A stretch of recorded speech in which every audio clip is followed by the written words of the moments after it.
Our next guest was on the program here a couple times as well, especially on the Friday Night Live. He will always come on and perform, mash up the crowd, right?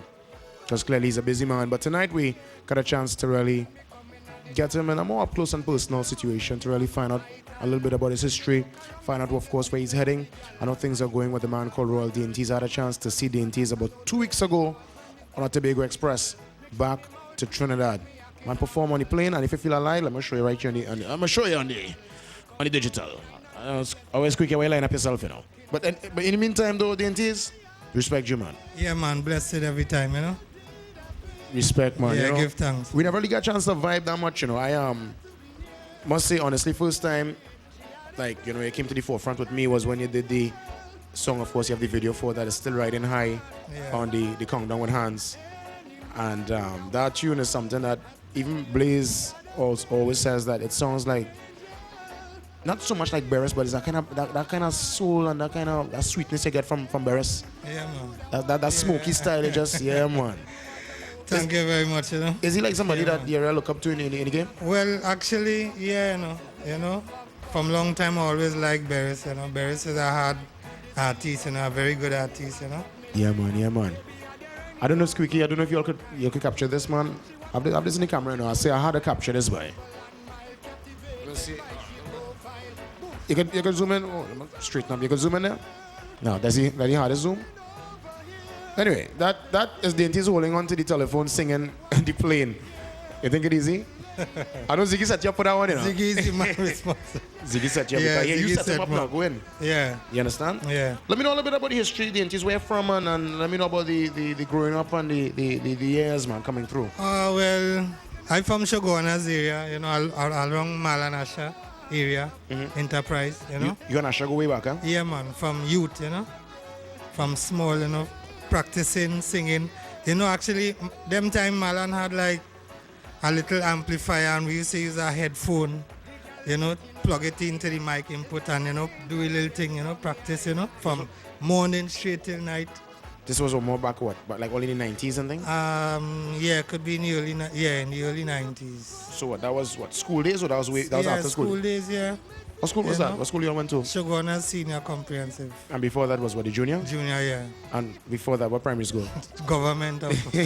So you're at Shoguana's man? Yeah, Wow. And I mean, at what point you recognize you had that talent? I mean, everybody coming up will have a talent for probably a sport or dancing. Few of us really tap into that singing ability. When you recognize you could really belt out notes and things, man? Well, actually that happened like just a couple of years ago, when I was doing some soul searching in myself now, while going through a little fast and a little prayer and so on, reading plenty literature, it enlightened the soul then, and then when the soul is joyful then, it come like you hear this voice singing now, So after hearing this voice singing within myself, I just decide to put the words to the melody that I hear, you understand me?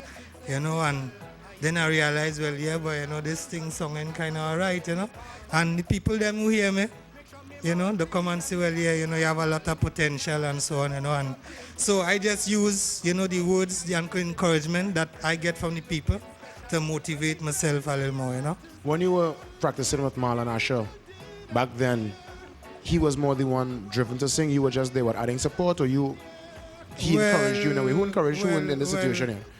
Well, can you and Marlon go way back? Yeah, actually the power was just between we as brethren, because it just wasn't me and Marlon Asher alone. It had other brethren around too, But Marlon, he always had like a burning fever for the music still too, So. I guess it's just like an energy pass from he to me and then from me back to he. And, that kind of vibe. Yeah, that kind of vibes, You all always practice reggae? You all ever like dabbled in soca, R&B, slows, that kind of stuff? Yeah, I tried soca and thing in the earlys, What name you went by under the soca vibes? Them time I was David Jr. You serious? So is it run stage and wine and thing? No, I never really reached that far, but actually I just recorded a little song, me and Malanasha. We did it at a studio in Cuba. This guy, I can't remember his name offhand. But he's a well-known artist too. Major Yankee or I know something. Major Yankee. Right, He had a you know? studio back then. Right.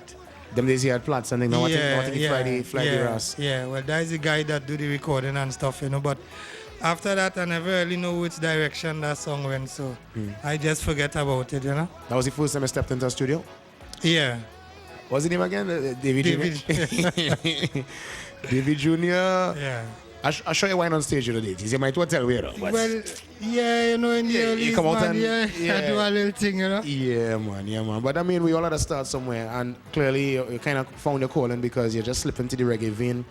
So good and so authentic because, I mean, I had a nice debate with artist about 3 weeks ago. He said that, you know, no longer should we say local reggae artists because at the end of the day, you're international, you're flying, you're carrying the flag. But whether you say local, whether you say reggae artist, whatever the case, the fact of the matter is that reggae is really indigenous to Jamaica. That's their thing. But the same way their music is like a Jamaican music, it is indeed Caribbean music, just like how soca is our music and a Bajan will do it and it was song authentic. Exactly. And your song authentic, if you bring a man from Germany and say, listen to that, nobody could even tell that it is a Trini that did the song because it is done so authentic, and I'm quite certain you all getting respect even in the land of reggae, which is Jamaica. Yeah. I hear you all so. right now in demand and the song's playing up there and there. Yeah, you know, well, up the islands, you know, the song doing pretty well. It has some Jamaicans in Trinidad, you know, and some of them meet me after shows and thing and actually tell me, well, yes, Dainties, you're going good, you know what I'm saying? You know, and, you know, so I just thankful for the support, you know. If you could combine with any of the Jamaican artists who you would love to do a combination with, a little duet with? Well, various, but you know, I like Egyptian style of music, you know. Egyptian. Yeah, man. Powerful. That's the person that right now you rate. Yeah, you know. Yeah, man. I want to find out a little bit here about yourself and Marlon, because what I understand, I need to find out from you, is that the ganja planter was actually penned by you. Is that the case? No. That is a rumor I've been hearing a while now. Because I really want to confirm that. No.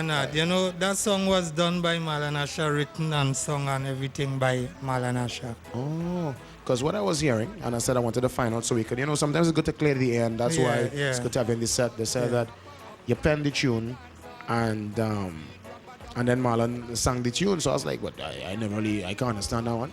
Well, I couldn't understand it myself, you know. But where that come from? That just... Well, I guess people just like to be critical, you know what I'm saying, you know. So it have, some people like the man, some people don't like the man, some say good things, some say bad things, you understand me? So, you know, I guess it's just like part of life, you know what I'm saying. So I guess we got the confirmation there. That was indeed penned and sung and stuff by Malanasha. Yeah, everything by Malanasha. And you all have always been tight. Yeah, man. Good brethren from a long time, man. Were you all ever part of like a duo? Because that was another issue that was kind of up in the air. They said that you all were actually a team singing in combination. Was that ever the case? Well, yeah. You know, at a recent time too. Yeah, I know. Yeah, but it was never officially like a group then. It was always Dainties and Asha, but we all bounce up on a stage show. Yeah, we do a thing together, yeah, you know. For sure. Yeah, man. Let me know about, well, clearly, I mean, since last year to now, you're riding a nice wave of success. I mean, you came out last year with the Feeling Nice. Feeling Nice, yeah. Obviously, you know, you did a video for it, and that tune to me is like a true classic, Dread. Yeah, and people them still love it, which I'm thankful for. Where you got the melody and the inspiration for that one there, man? Well, melody and inspiration come from the Father, the Most High God, you know what I'm saying, you know. And as I say, you know, when the soul joyful, it will bring forth a melody, you know.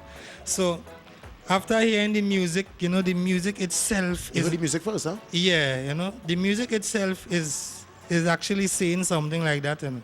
If you are feeling like, keep on that. You know what I'm saying, you know. So, I just put the words to it. It's like a rent a Thailand when you always see the parents too, the mommy and the daddy is just moving then. Yeah. We're going to take a small pause and come back and explore some more as we come up from, of course, the days of David Jr.